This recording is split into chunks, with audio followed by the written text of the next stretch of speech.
Een soort bakkers, grinteboeren en slachters hadden de laatste tijd een flink stuk drukker. Gewoon verkeer je zelfs 40% meer als oors. Bij slachter Dantima in de Westereen vernemen ze dat ook. Na die lockdown en de corona, mensen gaan toch meer bewust aan denken, hey, waar komen eten bij? En ja, ik denk wel dat het meespeelt het meest nog meer lokaal winkeling wonen. Ik denk van ja, wat zit er in mijn eten? Waar komt het bij? Wat is de herkomst? Vind ik steeds belangrijker. Aan de andere kant, horeca is ik helemaal tegen je. Mensen die in het weekend zijn te eten, ja, noem maar ze hun thuis redden. Dus daar moet ik wel vlees voor komen en om wat lekkers op tafel te zetten. Dus dan kun je toch wel merken dat het daar wat van profiteert in die zin. Hè? Mensen nemen meer mee. Ik wil wat een luxere ding, wat lekkere ding. Dan kun je toch wel merken dat het toch wat verloren is in die tijd, in een paar maanden tijd. Ja. COVID-19 is gewoon een griepvirus eigenlijk. Dus het is eigenlijk belangrijk dat je met het immuunsysteem, als je daar goed mee bezig bent, en dat begint met de voeding.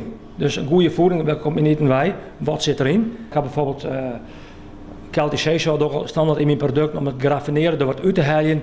Ik ben echt bezig te werken. Dan komt mijn koolvlees bij, naar het graadje om jou hier. Het barrevlees is vroedbare vlees in je ster. Dat krijgt ook goed GMO-vrij voer. Dus daar begint de basis al mee van goede voeding. En dat is eigenlijk een investering voor de toekomst. Op korte termijn, zelfs op lange termijn. En dat vind ik dus heel belangrijk om daarmee bezig te wijzen. En daar heb ik me al hier voor inzet om een verantwoordelijk stukje voeding hier deel te zetten. Als we hem terugsturen naar de aanrondende jaren, zie je wel gauw dat de meesten snel en neig binnen om wat bij de supermarkt bij te halen, in plaats van bij de lokale ondernemers. Ik denk dat vanaf toen in Randstad zit of in het platteland, je bent wel vrij nuchter en het gemak van de supermarkt is natuurlijk van, ze hadden alles. Dus ik kan altijd mijn one-stop shopping nemen, dat. In winkelkarken, er is het erheen en het karken vol en de meesten gaan boodschappen in. Dat scheelt ook wat tijd. Maar toen apart naar een slachter gaat, apart naar een groenteboer, apart naar een bakker, dat kost je meer inspanning.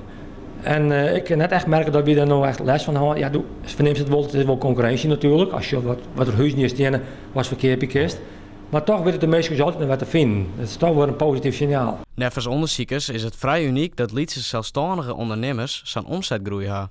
Een oorzaak zou kunnen wijzen dat meesten vanwege de coronacrisis de grote supermarkten blijven vermijden. Ja, dat zou echt een reden wijzen kunnen. Meesten, iedereen die is wat nuchter, is wat scrutender en dat hindert ook niks.